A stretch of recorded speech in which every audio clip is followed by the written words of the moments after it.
Саламатсыңарбы мен сүйүктүү окуучуларым. Бүгүн кайрадан силер менен байланышып жатканыма кубанычтамын.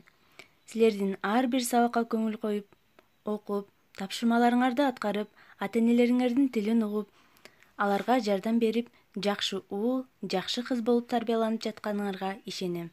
Бүгүнкү сабагыбызды мен силерди жакшы көрөм деген сезимимди билдирүү менен баштамакчымын. Бүгүнкү сабагыбыздын темасы этиштин сөз түркүмү катары мүнөздөмөсү.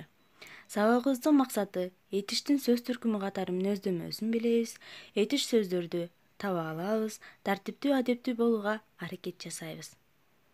Этиш заттын кыймыл-аракетин, ал-абалын билдирип, эмне кылды, эмне кылып жатат, эмне кылат деген суроолорго жооп берет. Лексикалык белгиси болуп заттын кыймыл-аракетин, ал-абалын билдирет. Морфологиялык белгиси жак жана чак боюнча өзгөрөт.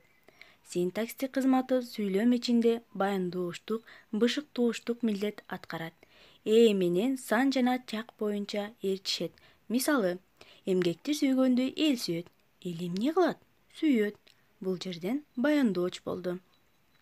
Балдар, китебиңердеги 441-көнүгүүдө берилген тамсилге көңүл бурсак. Ит сөөк тиштеп көпүрөдөн өтүп келе жатты. Дал суунун орто жерине келгенде эки жакты карады. Суудан дагы бир иттин сөөк тиштеп турганын көрдү. Адегенде ушунун сөөгүн тартып жейин деген ой менен эмерилди. Сууга секирерде өз сөөгүн ыргытып жиберди. Агып өлө жаздап араң чыгып келди.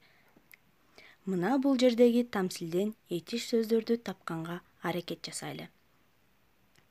Бул жердеги этиш сөздөр тиштеп, өтүп келе жатты, келгенде, карады, тиштеп турганын көрдү, тартып жейин, эмерилди, секирерде, ыргытып жиберди, агып өлө жаздап чыгып келди деген сөздөр экен. Бул сөздөрдү силер суроо берүү аркылуу табасыңар.